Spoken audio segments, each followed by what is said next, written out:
In December of 2023, I restarted my coaching business from zero, and 30 days later, it scaled to $100,000 a month. Today, I'm going to be going through a 30-page document with all of our processes and showing you how we managed to do this while only posting 8 YouTube long-form videos. So here's what we're going to be covering today. The first thing that we have is the math and KPIs that guarantee 100K a month. The second thing is going to be the 8 videos we made to convert on this traffic. The third thing is the conversion and our no-brainer offer that we used. And then finally, the delivery and how we actually managed to get client results at scale. So first things first is the math, and pretty much business is a math equation. So if we can get the right strategy and KPIs in place, everything else is going to be easy. And for an info business, here is everything that you're ever going to need for acquiring customers. So the first thing that we have is lifetime value. This is how much a customer pays you throughout their entire time working with you. And the KPI that we have for this is $5,000, meaning that from when they begin to all the rebills during their contract period, they'll have to pay us $5,000.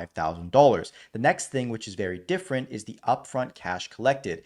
This is from when a customer hops on the sales call to when they begin becoming a customer, how much they pay you upfront to actually begin their service period. This is very different and is very important for the cash flow that we have, especially if we are going to run ads or just want to run the business in general in the future. The next thing is new clients onboarded. So for us, the KPI that we actually had to pull this off was 30 new clients given the 2 KPIs we had here. Next thing is appointment booked. The KPI that we had to book appointments was 125 throughout the entire month.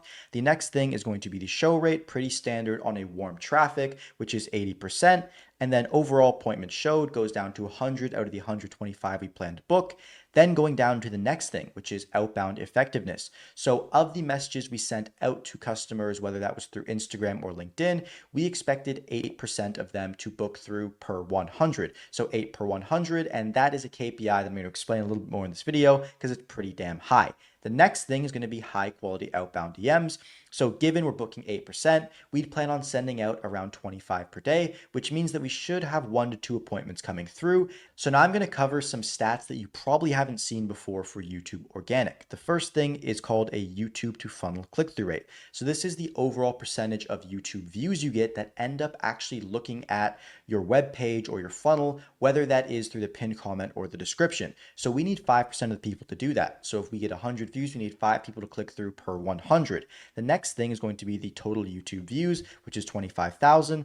Next thing is funnel conversion. So the amount of just people that click on your funnel that end up booking a call with you. The next thing is the page views. So the total amount of traffic that we need to our funnel in general. And then the third thing is the showed close rate. So to explain the math and how this works, we pretty much need of 25,000 views, 5% of them to click through to our funnel page, which leads to 1,250 page views, which at our 8% leads to the 125 booked appointments we need before even sending any outbound messages, which I'll cover a little bit more in the future. And there's 2 major differences between how most coaching businesses scale in general, which is we don't run any paid ads to do this, as I mentioned, and we have pretty average pricing. We don't have a crazy high ticket price of a $20,000 product or anything. We managed to do this with extremely reasonable numbers. And the reason we chose not to run paid ads in this period is because we didn't want to put the business at a risk of burnout. We wanted to build a strong service delivery infrastructure and actually have MRR rolling into the next month so that we had a foundation to actually run paid ads off of. And we also wanted to have a strong organic base because we understood that that's what's going to make us legit in the industry going forward and actually building a reputation. Now, when we had previously made OKRs or KPIs like the one I just showed you, we usually abandoned them within the first 7 days of making them and never really looking at them again. However, the core difference that we made with this strategy that allowed us to scale was that we actually tied each of the numbers to repeatable action that we were committing to. So instead of doing new work in a coaching business, like trying to hire out a new CSM or trying to build a new asset or a new funnel or a new offer or a split test, we decided to dedicate all of our time into skill-based verticals that compound. And again, this is where most coaches screw up. They love to create systems, new stuff, and it just isn't necessary. The repeatable skill-based actions were producing undeniable social proof assets, creating an extremely high quality YouTube video, and mastering our outbound process. Outside of these three things, we literally did not do any other work. So we'd wake up in the morning and we'd have 10 to 12 hours of pure focused work into just doing these three things. And what this did is allowed us to create a flywheel that had actions that legitimately compounded on top of each other, even if we weren't perfectly consistent. And the reason I say that is because you've probably seen a flywheel that looks similar to the one I just showed you, but a lot of the time it isn't actually working. It doesn't actually compound onto each other. The case studies would just be randomly posted on YouTube, and it's not scattered into a cohesive effort that you can have. And this is where I actually introduced the undeniable social proof asset. A USPA is an overall theme of your content. So it's not a few one-off videos or interviews, is a theme throughout your entire content and mission of your business that constantly is proving your legitimacy time and time again every single time that it is mentioned. For us, this was a documentary series. What we did is we restarted a business in the niche we were actually operating in, and we practiced what we preached and showed all the strategies that we were charging our clients for, working in action to see success within the fields that our clients were actually working in.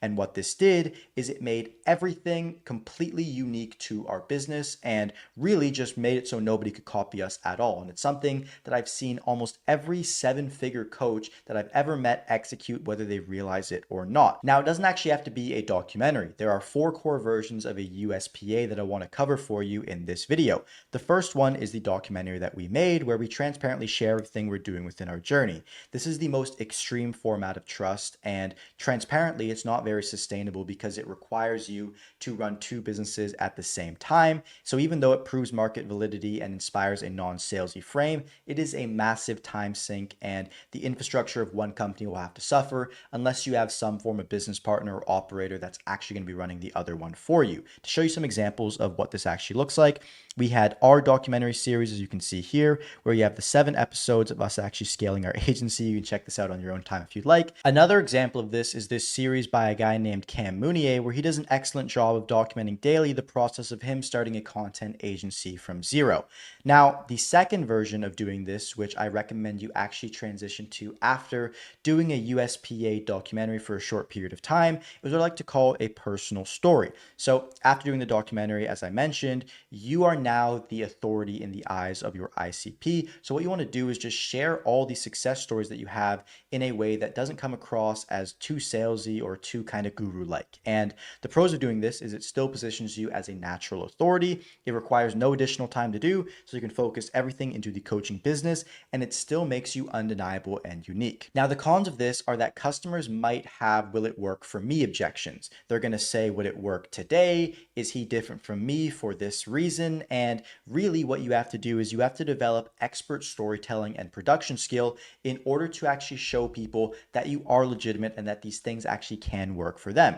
2 examples of this actually happening is me right now as I'm telling you this story about my coaching business, and a very famous example of someone executing this at a high level is, as you know, Iman Gadzhi and all the videos about how he scaled his own marketing agency that have become pretty much iconic in this space. Now, the third one is a client partnership USPA, where you pretty much partner closely with a client or a viewer, someone within your ecosystem that your viewer can relate to, and build their business using your framework and using the things that you teach while documenting the entire thing as if it were the documentary.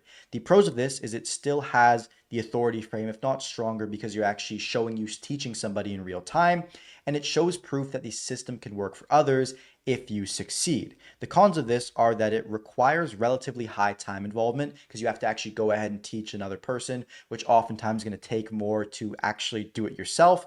And your success lies in their execution. So for whatever reason, if they aren't able to see success, that's going to reflect negatively on you. So it's kind of out of your control. And I recommend you do these series for very short bursts, as I'm going to show you here. One of the examples of this was a partnership that my coaching business actually did, where you can see my partner Dylan here. We actually reviewed this guy named Saeed, who was a 16-year-old kid from Argentina, reviewed all of his sales calls as he was trying to start his marketing agency, and did a few more videos, as you can see here. So you can see we hop on and almost teach him as if he were a customer, and you can see there's very positive reception because it shows from the perspective of a viewer. The next thing you can do, which you've probably seen, is just these teaching a stranger how to do X videos. And these are great one-off opportunities. If you don't have case studies, you can restart, achieve a minor result, and still have that very strong authority frame that you can use as a sales asset. The third is what I like to call an authority review USPA. So this is taking respected and known names in your space and highlight the success that actually reflects in your given vehicle and what you do. So a great example of this is if you are talking exclusively about YouTube and you review very successful YouTubers, you can find strategies that you preach on your channel that they're executing in real time. The pros of this, it gives a transfer of credibility through the borrowed authority that you actually have. It breaks the trust and resistance barriers automatically because they trust the people that you're often talking about. And getting views is a lot easier because you can kind of trend jack all of their name and the traffic that's going to it. The cons of this are that you are not positioned as the authority and they are. And the third thing is that people aren't actually going to be building a resonation with you. You're going to be the guy that reviews other people, which isn't really going to be great when it comes to inspiring conversions. So you want to do this within moderation. A few examples of this is actually one of my clients here, Stefan, where he does these Alex Hormozi SMMA videos, where you can see he'll take a snippet from Hormozi and apply it to agency specific stuff. And then another example of this actually happening is a guy named Ryan Matthews, who you've probably seen before, where he pretty much just takes every single popular person in the info space, breaks down the funnel they're using, why it's working, and what you can learn from doing it. And these are both great examples, and you want to take these and figure out what you can actually have to create an undeniable social proof asset that is constantly recurring in your business so that your content is completely unique, because at the end of the day, that is the goal. You want to be one of one so that nobody can replicate what you have and everything pertains to your unique story and your unique mechanism. Now, from that point on, you actually need to find a way to exercise your USPA and push it out to your market. The first way of doing this is outbound, and I only recommend you do outbound for a very small period of time to test the actual validity of your offer on people that don't know you, complete strangers, and incorporate the angles and objections you get in order to actually have great marketing and be able to book calls from your YouTube. And this should not be wishy-washy at all. What I actually recommend you do that we built out was a foundational copywriting document where you can see for an example agency owner, we would go through and identify everything about this person, their age and life stage, their education levels, their cultural influences, who they watch, their core values, personality traits, interests, habits, communication styles, what they actually go through in their pivotal experiences, all the way down to the problems in their business, which is where we get really consistent and are able to actually find the angles that we say in our marketing, that we say in all the posts we make to actually inspire conversions from all of these people. Now, once you've completed your foundational copywriting document and kind of got a grip on your market, if you don't already have one with outbound, you're going to be putting all of your effort into organic YouTube. And I know this sounds crazy if you're running a bunch of ads right now or trying any other strategies, but you are able to convert just off of this alone. And I know it looks a little bit underwhelming, but remember, we're optimizing for depth rather than width in what we're actually investing into. So instead of trying, as you can see here on the second screen, 8 different split tests of this funnel, this offer, and all that crazy stuff, we're committing all of our energy into just organic YouTube, or 2 split between organic YouTube and outbound if you haven't tested your offer, in order to get the absolute maximum yield off the activities that are going to generate us the most revenue. And we applied the exact same logic to our funnel during this 30-day period. This was the flow of our entire setup. We had our YouTube videos, then we had our YouTube description and our top YouTube comment that was pinned to a one-page calendar, just a one-page calendar, as simple as that, which went to automated reminders that we didn't even bother optimizing or setting up a nurture or indoctrination sequence off of. We just had them as the basic reminders. It was, as I considered, like drop dead simple, almost to a fault. Again, our goal was to get the maximum leverage out of the core activities of the YouTube and of the outbound. So instead, when we were trying to break a revenue goal and scale as quickly as we decided to remove as many variables as possible and create the least friction possible from someone wanting to actually work with us to becoming a customer in order to see how fast we could actually scale. The second thing that we did is the 8 videos that converted, and this is going to be by far the most valuable part of this video. So now that we've covered the entire setup and how we went deep into certain verticals and the KPIs that we're actually optimizing for, I want to show you how we actually made these YouTube videos from a simplified fashion of entrepreneur to entrepreneur, not a social media expert. And when you're making a YouTube video, here is literally every input variable, so things that you have to make in order to actually control a YouTube video's performance. You have the idea, you have the title, you have the thumbnail, you have the hook, so the first 5 to 30 seconds of the video. Then you have the editing on the back end, you have the asset that you're covering within the video, and then you have the call to action to actually have people go forward into your funnel or into whatever kind of offer system you had. And really, to achieve YouTube mastery, you want to engineer these initial input variables, as you can see here, into the 3 following outputs, which is an 8% or more click-through rate. So when your YouTube video shows on the homepage or in the suggested of YouTube, like on the right-hand side of me right now, you need 8% of those people to actually click through. You need a 3-minute and 30-second average view duration, which means when someone clicks on your video, they have to spend on average 3 minutes and 30 seconds. And then as you can see here, this is a 35% average percentage viewed. So they need to view 3 minutes and 30 seconds and also 30% of the video in order for YouTube to keep pushing it and have this video shoot anywhere depending on the topic from 5,000 all the way up to 50,000 views with the KPIs that I just showed you here. And when I show you how to actually run YouTube this way, it becomes a lot more similar to media buying for all the guys that run ads on this video. The idea is the angle of the actual ad that you're making. The title is the headline, the thumbnail is the creative, the hook is always going to be the hook. The editing is the editing, the asset is the mechanism that you share within the ad, and the call to action is the offer that you make. And I know this might seem like a lot of information that I just shared with you about YouTube videos because I know it did to us, but if you haven't produced YouTube videos before, it's fine because we're going to massively simplify this down to a system that actually makes sense. And the way we do that is we completely get rid of these 3 things here. We do not need the editing, asset, or call to action. All we need is the idea, the title, the thumbnail, and the hook. And we don't even need to worry about the average percentage viewed because all we care about is the average view duration. And we ran our entire 7-figure YouTube department without any team members by leveraging AI in the way that I'm going to show you in this video because we executed on each of the following functions properly. So first things first is the idea. And this is by far the most complicated and annoys me the most out of anything regarding YouTube because so many people misunderstand it and I mess it up for so long myself. I had to drill this following phrase into my head, which is that creativity is not required to make banger YouTube videos. There are only 5 foundational pain points in any given market that is going to make somebody actually go ahead and convert. What I mean by that is there's only 5 foundational ideas. It's like the idea that there's only health, wealth, and relationships that you can actually talk about in business. And really, most coaches, including myself, try to come up with a new idea every time, a new angle, something completely different that they've never done before, and it will just completely flop. And YouTube becomes this guessing game that almost seems impossible and launching a video out to the algorithm without knowing what it's going to do.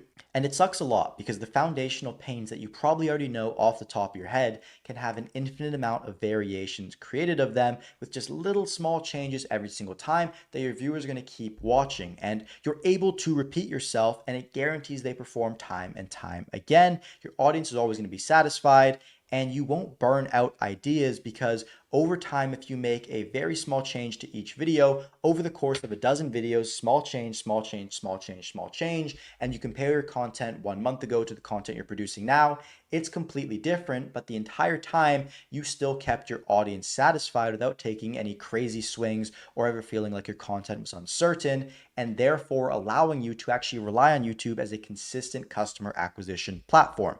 And if you don't have any winning angles that you've already posted, I want you to really think about your story, the foundational pains that your customer's facing to actually draft what these initial angles might be, and just look at what your competitors are posting on YouTube because chances are their top viewed videos are exactly what the pain point is going to be for yourself, and you just need to insert a unique mechanism into the video, which I'm going to cover in just a second here. But an initial winner for us when we actually rolled this strategy out was that SMA owners or marketing agency owners cared a lot about their habits, productivity, calendar, and the tasks to work on. This was a massive, massive pain point above the outreach and all the other stuff. So what we realized is that we can continuously remake video after video after video after video on this topic and still be able to actually get conversions off of this entire process. As I dive into the view duration section here, a perfect example of this again is Iman, who, as the top dog in the niche that we operated in, I counted has made over 12 variations of videos talking about habits in some way, shape, or form that all attract that ideal SMMA owner. And they all pretty much cover the exact same thing with just little variations, and the viewers watch them time and time again. Now, before I actually show you how I come up with the ideas, titles, and thumbnails for these videos, I want to cover the average view duration and why we got rid of the average percentage viewed. Because one of the things we realized is that the easiest way to acquire clients was to focus on the following equation: the length of the video plus the quality of information equals the effectiveness that it has. The core thing to highlight is the length of the video here.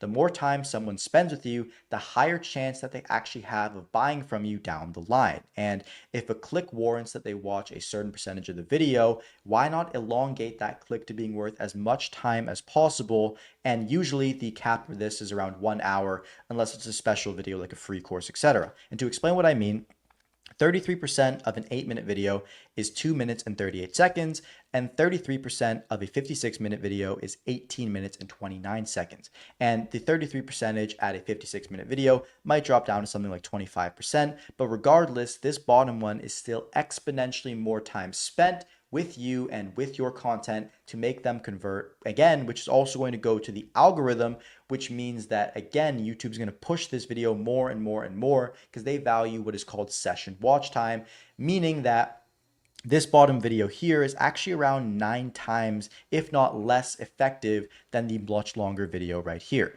So my point that I'm trying to get across is you want to make extremely long videos. And there's so many people that have executed this to a T. If I were to go to a guy like Narrow Knowledge, who maybe you've seen on YouTube, and take a look at his popular videos, you'll see that again, here, they're all above that 30-minute mark, with the shortest one being 33 minutes. If I were to go to somebody else like Sam Sulek, who went crazy viral and was kind of the catalyst for this trend, you can see here that the shortest video in his top 4 most popular is 46 minutes long. If I were to go to William Brown, another person in the info space, you can see all of his top videos have that same much longer length, of the shortest one being around 11 minutes and the top ones all being from 22 minutes to an hour long. And then finally showing you Alex Hormozi, someone who is known to have been studying the YouTube algorithm with a massive team, whose every single video he's uploaded even recently is all between the 30-minute to an hour mark, and his most popular all being in and around that hour-long mark. It is a literal fact at this point that if you aren't making long videos, you are leaving money on the table. And again, this is a realistic example. A friend of mine named Jackson Williams, who doesn't get a crazy amount of views per video, but you can see using these long style videos, with the shortest here you can see being around 20 minutes long, he's able to inspire massive conversions even with boring style document videos. So your ideal customer cares about you getting very granular, very specific, like I am doing right now on these core topics, because that is what creates value, and you want them to spend time with you so they can actually become a fan of you and like what you're sharing. Because an 8-minute video, a 10-minute video, even like less than that, doesn't do justice to the information that you're actually going ahead and sharing with them.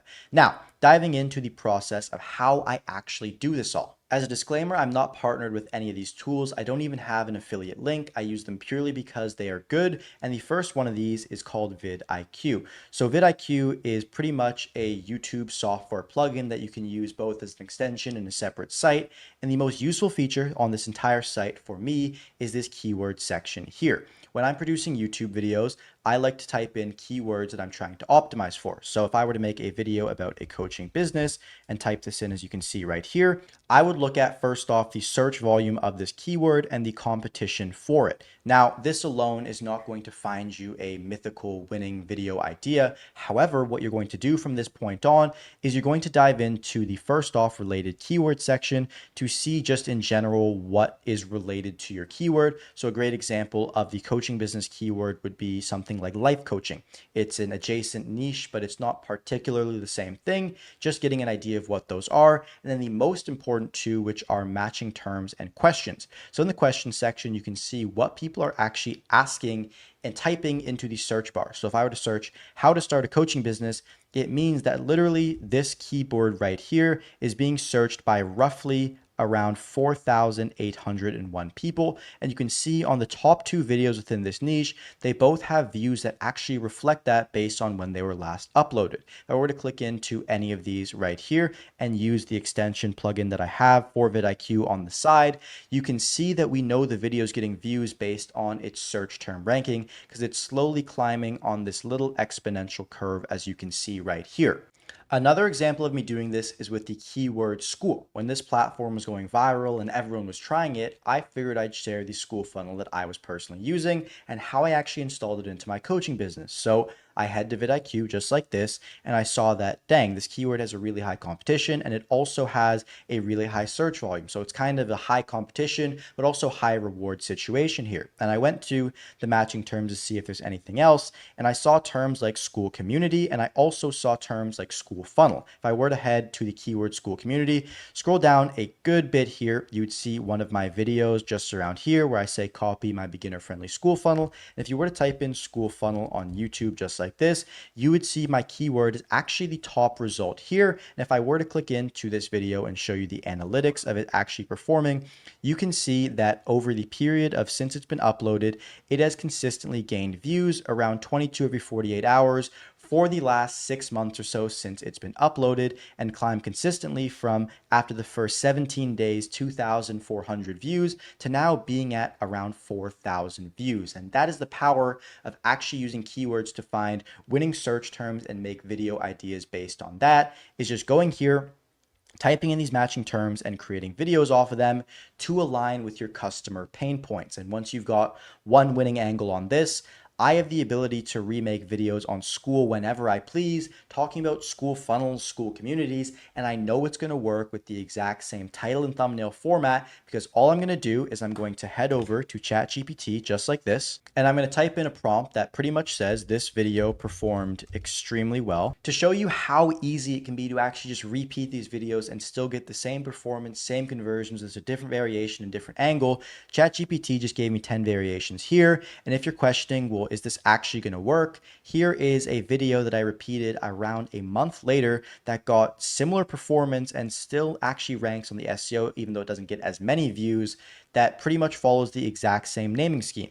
I launched another business using school, 100K a month, exact same kind of thumbnail format, and it also performed extremely well. So I know that that's a winning format on my channel that I can repeat time and time and time again. The next strategy I use is using a software called ViewStats, which is actually made by Mr. Beast and his team that I've seen almost nobody else talk about in the info education space. Here's the platform right here. It costs around 50 bucks a month to purchase. And in the thumbnail search section, what it actually does is it shows similar thumbnails to ones that you upload. So if I were to put in one of my videos here that has a winning thumbnail and high click-through rate, I can see exact kind of winning thumbnails and videos that follow the same themes that are actually going to go ahead and work. And to show you the thumbnail that I actually had on that video, it was this one right here. I quit my 32K a month SMA, then made 500K with coaching. I took it completely from this video from Charlie Morgan and managed to see, respective to my channel size at the time, extremely good success off of that video here. If I were to take that video that I just showed you about school, I were to copy paste that in, I'd be able to see an entirely new set of different thumbnails that all follow kind of the same format. And I have many different search options that I can use. I can check by outlier score and see what respective to channel size performed well. And I can also see more relevant ones that were posted more frequently and just get general ideas when I like something. So if I were to go back to that Charlie Morgan thumbnail that I really liked and actually managed to make a video on, I could click into it. And then from that point on, see a whole bunch of other similar thumbnails of how people are kind of mastering this organic looking approach and how they actually position the title to get a winning actual code and winning program system in a different niche that I can go ahead and pull over. And that is exactly how I use ViewStats Pro. The final example that I actually use in combination with all these things is I will just head to my channel just like this, or I will head to channels that are extremely similar to mine, and I'll click on the popular section and I will look at videos like this, and I'll ask ChatGPT to go ahead and review my entire channel and give me new ideas that I can actually have to variate and see success based on what has already worked.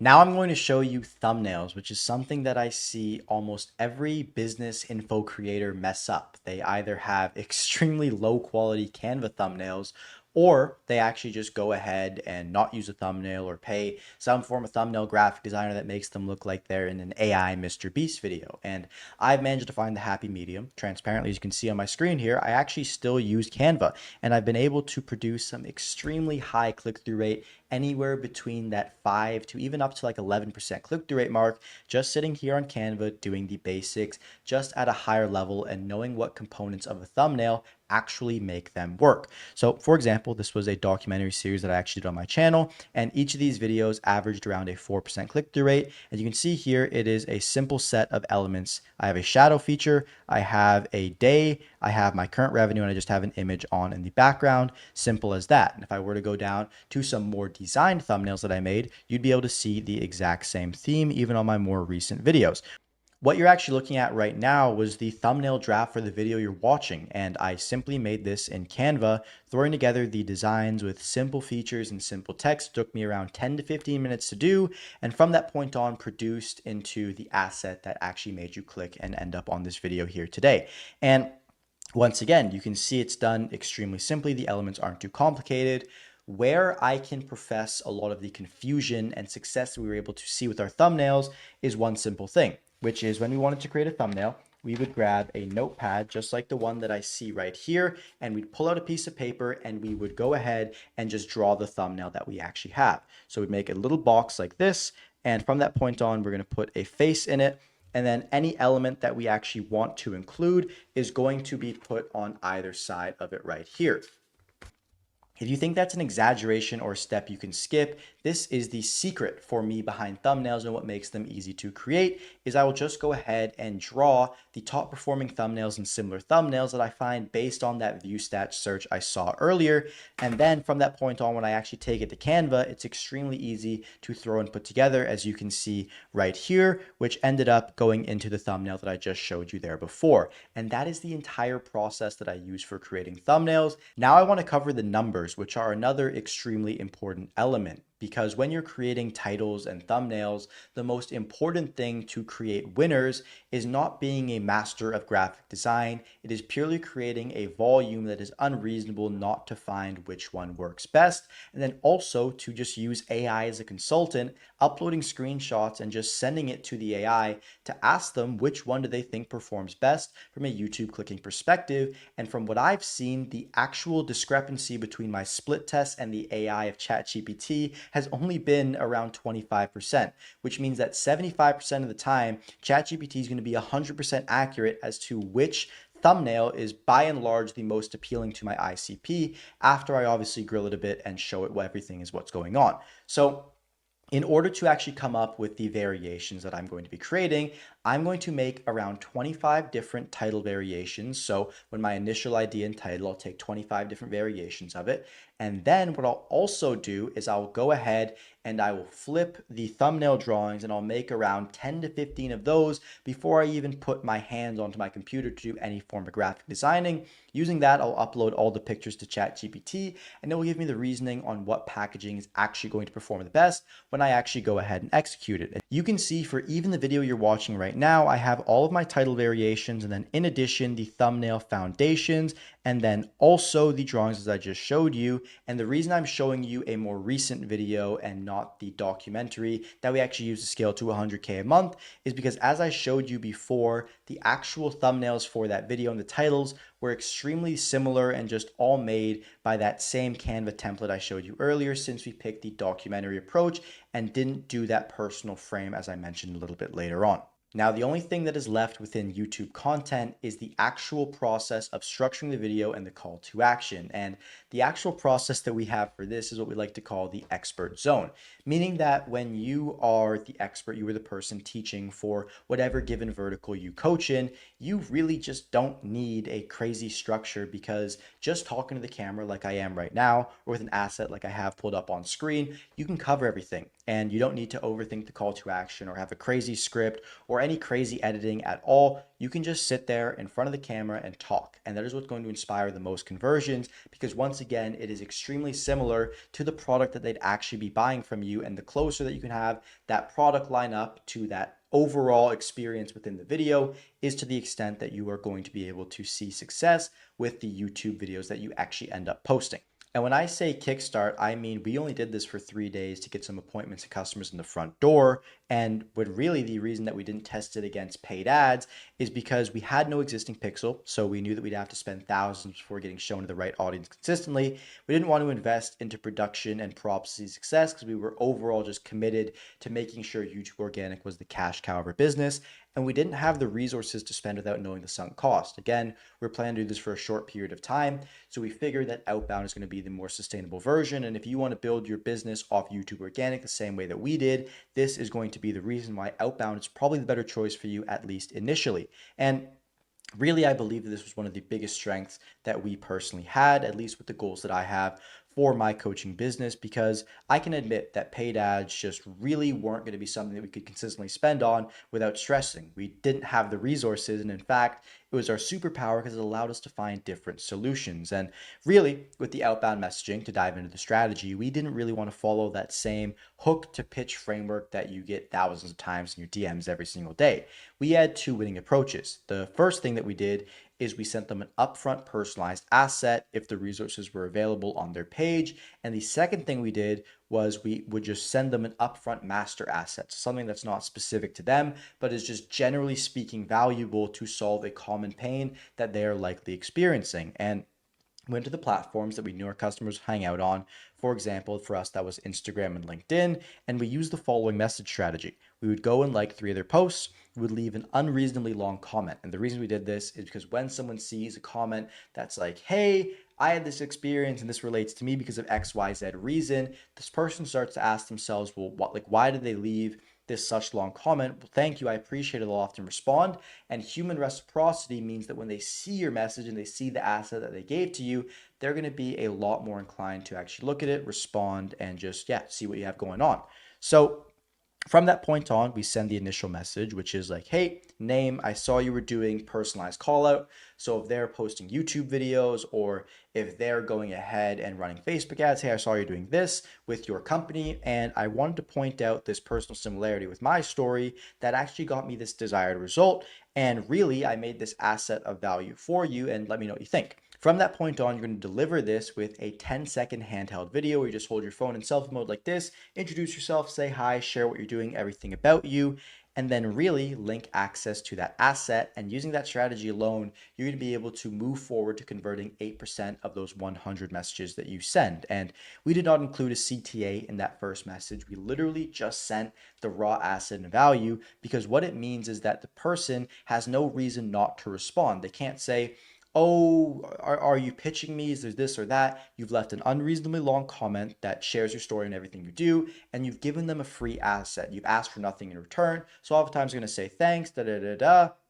And from that point on, you have now opened the conversation to actually execute and close them. Now, examples of how you can actually make this free delivery asset. You can do something like creating a title, thumbnail, script for them, or creating a store for them, or if you're an e-com or some other niche where you can't really specify it to them initially because they're more of a biz op learning how to start, you can send them something like the best niches. Right? Like, what are the best niches to move into for this given thing? What are the best AI automation niches? Or what is a potential winning product list for March or April or whatever month of 2025? And send that off to them. And really, the delivery assets can be easily automated with AI. You just want to create one super high quality framework that then you're going to ask GPT to be able to create multiple times into a format. And I personally like to deliver them all through custom docs and Notion pages that you send to them in this section of the message right here. And that is the entire process for actually going ahead and executing on the outbound. Once they responded back, I would record an audio message back, not text. You want to do an audio message back, like handheld voice, explaining a little bit more about your strategy and then cutting yourself off to actually explain like, oh, we should probably hop on a call so I can show you more about this. So for example, if if I were to send someone a niche on AAA or AI automation, and they were to go like, oh, I really like this random niche, you would send a voice message where you say, oh yeah, this niche could work for XYZ reason, da da da da. And hey, I mean, to be frank, I can't really do it justice just over this voice message like this. I would much prefer if we just hop on a call. I could explain a little bit more about how it works and we can kind of just meet each other. And oftentimes, if you're doing a great job of leaving the comment and made an asset that's genuinely valuable, which will be reflected in the response that they have to it, you'll be able to secure that call. Then from that call, you'll be able to maneuver them likely into a 2-call close onto whatever offer you have, and whether it's good or not, you'll now know whether your cold traffic offer actually works. And the KPIs that we track for doing this are total messages sent. So overall outbound sent, the response rate off of those, the response to book rate, and it allowed us to see whether our actual bottleneck was going to be the call to action that we had with the voice message or whether it was the hook message. Then we have the total call booked rate. So this is where we actually want to have 8% here. And we had the total booked calls. And the only other factor that we optimized for in this entire process was the appearance of our profile and the overall way that it looked. We wanted to appear as a hyper niched expert in the specific problem that our customer was trying to solve. And then again, because we niched ourselves down,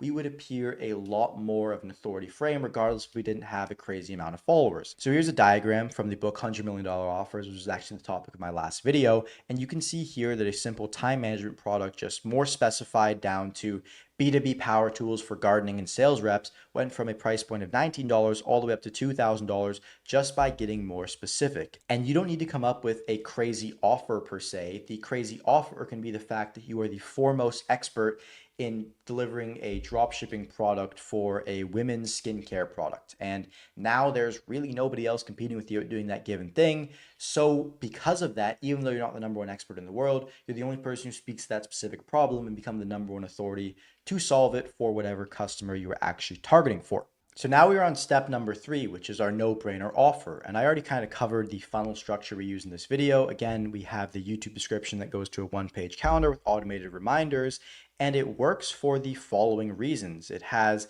the least possible interest, customer friction, conversion, and again, the least variables to manage. However, we had tried this before and it hadn't worked in the past. Maybe you've tried it and you've just got no schedules at all before. And we made the same mistake, and every single coach I know to this day makes this mistake.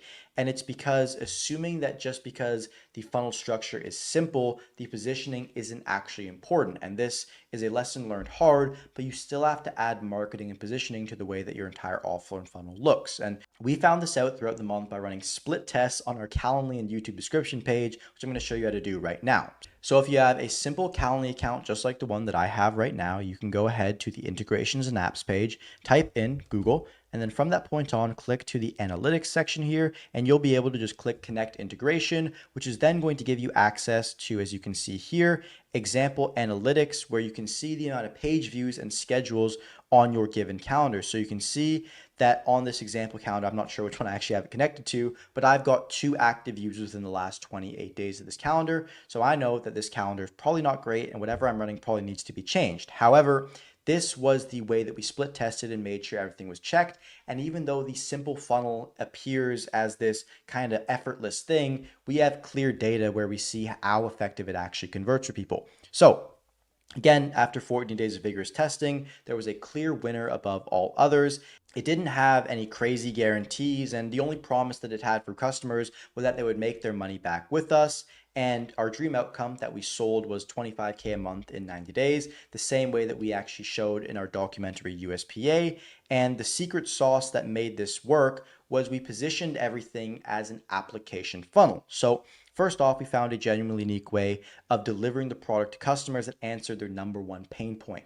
So a lot of people in our niche had gone through group coaching programs or course content, and we decided to do one-on-one consulting at scale. So you could pay a less qualified agency owner for his time directly, and a lot of the time you get 1 call a week and a response like twice a day. So we decided, all right, let's screw that, and we're going to give you somebody you can speak with up to 3 times per week and is going to respond to you within working hours, 30 minutes, so you can ask any question that you actually have. And it worked so much because our customers have struggled so much and dealt with so much pain around masterminds and around just people that weren't giving them the effort when it came to response times and attention. And we said we're going to go the opposite and give them the most attention possible. The second thing is that we flipped the sales process and made them apply to work with us. So our closers were called advisors. And even though they had little experience beforehand, they would interview and ask qualifying questions to someone that landed on our calendar. And it wasn't this awkward way to see if we could actually onboard them to our product. We were legitimately interviewing them to see if they were qualified to actually get the end result. And if they were qualified, we would move to a second call where we showed them our OKR sales asset and made them an offer. So if you're looking for an equivalent of this kind of framing that we use on our funnel and calendar, you can go to ChatGPT and type in the following prompt of, in my niche, customers are used to seeing this kind of service delivery. We want to go a little bit more in depth here, explain the pains that they're facing. Then, when they bought the offers, they got this kind of service delivery, which they weren't happy with. And now I want you to show me every format that I can deliver my offer in, which is completely unique. And by doing this, you're going to come up with a lot of different kind of positionings that you can split test on your calendar. You can also try and copy the application one to see if it works for your given niche and the offer that you run. It will especially work if it's kind of like a boutique exclusive thing where you yourself, the coach, is working with people one-on-one. Now, from that point on, try multiple split tests, try out Calendly YouTube, continuously test until you find a winner that converts at that KPI of 8% we covered before. Now we have the final phase, which is service delivery and getting results at scale. And this is by far my favorite part of the video. If you're watching, you are a real one. Now, service delivery is the easiest client acquisition channel that already exists and is a function within your business. So you don't actually have to do anything extra to make it turn into a way to get you customers. My partner and I both came from the agency world, so we installed the same systems that worked for gym owners and e-com founders into a biz op of people that were trying to start a new business offer. And it worked extremely well because the maintenance level that we were so used to before was way below our customers' expectations. So we were always over delivering. And really, we had a 70+% contract completion, which is extremely high for coaching. 1/3 of our customers actually referred somebody to us, not successfully. 1/2 of those people gave us a testimonial in some form, and 1/5 of them successfully converted us a new customer. And you don't have to wait the entire service period to actually do this. This is why I say in 30 days.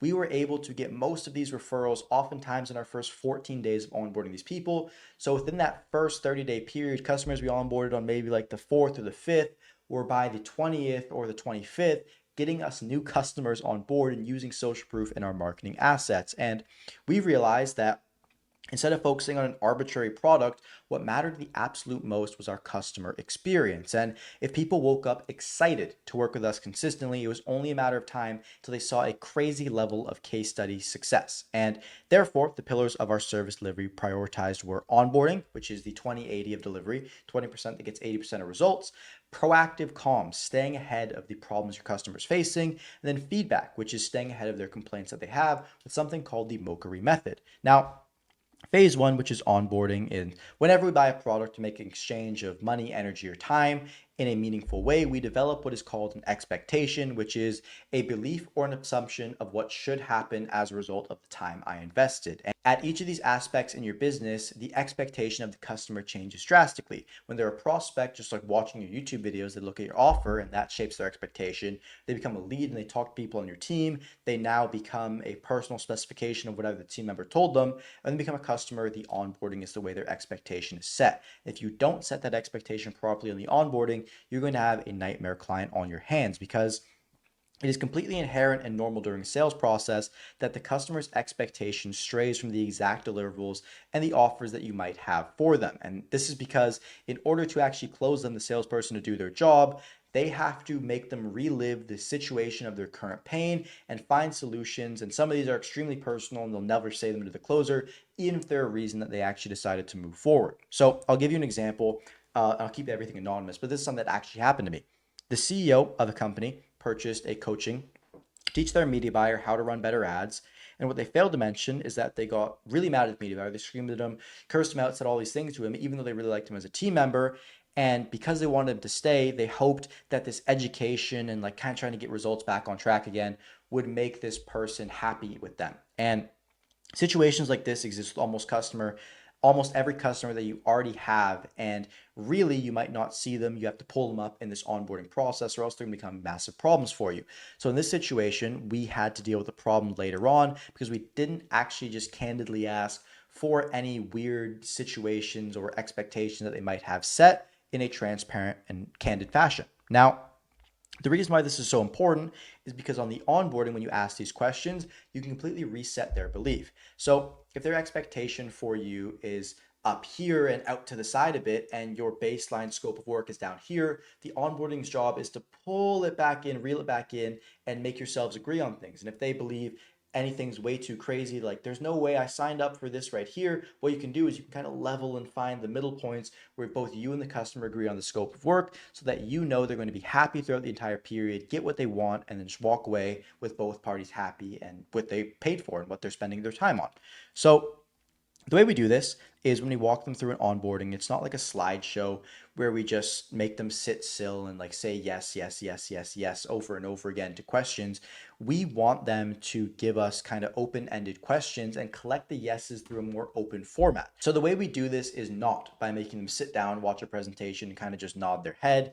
We want to ask them verbal questions, break their attention. It should be a conversation back and forth with the goal of collecting as many yeses as possible about the actual scope of work. Does this make sense? Is this a reasonable timeline? Will this work for your current setup? And the more times you hear yes, the higher chance they are going to just be completely level when it comes to what they expect from you throughout this period. And their verbal agreement is the binding that you guys both agree on what's going to happen throughout this entire service period.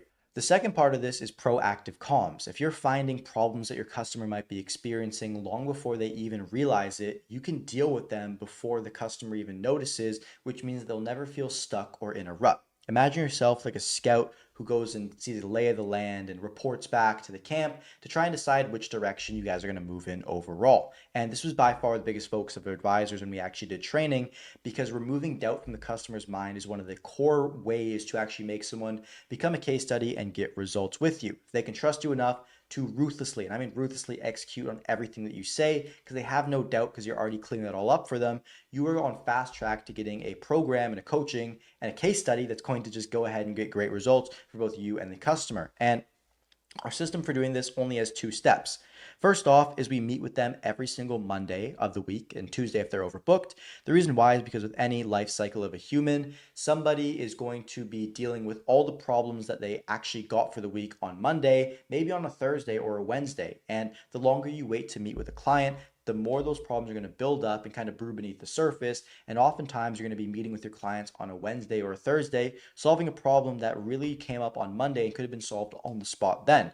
So if you start the week with them on the morning, just like I do every single week now, solving all the problems they have, setting objectives for the week, you don't have to do any more work for the week because a lot of the legwork and the heavy lifting is already done. You just need to answer questions and course correct as you guys go throughout the next period. The second thing is I send daily comms every single morning, no matter what. And the reason why I do this, still to this day, by the way, is because it wakes up the client in a friendly and familiar fashion, which allows them to just ask questions without any friction. Really, the reason why this is important is because a lot of the times client might have an invisible friction barrier to messaging you. Is he busy right now? Am I bothering him right now? Can I just Google this? This is especially true if it's warm traffic and this person respects you a lot already, which can be a good and bad thing at the same time. And I personally never wanted this to exist. So my solution for actually covering this is I would always message them first. So I'm the annoying one. I'm the annoying one. I'm the guy there every morning. And because of that, if they have a problem or something they want to say to me, it is very naturally positioned every single morning and they don't have to fight that invisible barrier, which means that I can go through and just eat a lot of the pain for them of that invisible friction. And then as a result, when they deal with a problem, I'm right there with them immediately in the trenches and solving it with them. Now, the third and final aspect of this is the feedback. And if you do the first two aspects of what I covered consistently, your client satisfaction should already be extremely high. However, we are all humans and there's an infinite amount of variables and things that can just slip by us sometimes in life. This is extremely important because we want to create a place where our customer can vent out their problems and things they might not like about their service or life, well, whatever they're dealing with, in a way where we can approach it from the same side of the table instead of opposing approach, where it would be if you let things brew below the surface. And At first, like most coaches, we were extremely scared to ask these brutally honest questions because we believed that if they weren't satisfied, it was a personal attack on our character and that we must be perfect in order to actually see success. And it is not the case, because I'd say about 80% of the feedback that I've ever received is really just customers explaining miscommunications. If you're good at what you do, your service likely isn't missing any crucial parts to see success. And a lot of the time, maybe you didn't explain an asset properly that already exists, but they just didn't know where it was. Or you thought you said to them, do something, and they didn't actually go ahead and do it. And there's all these little miscommunications that if you can just publicly address, all right, human error, we're going to move on, we're going to move forward, keep moving fast. It will just cover all the feedback, get rid of all the customer problems that you are facing. And specifically, the only thing that I do for this is this Mokery feedback document, where it pretty much just is like a CEO training where you go ahead and you ask for it first and foremost, then you acknowledge it. So, yep, okay, that makes sense. Cool. Yes, you have to agree with them no matter what. You appreciate it, you accept it, and then you act on it in a simple format just like this. And I can link these documents in the comments. Just guys, let me know, and I can send everything through here. But that is our process of service delivery. And I know I've been talking a lot, and that is how we scaled to 100K a month after restarting within 30 days. And I hope that the value you got from this video was worth the time that you spent, and I will see you in the next one.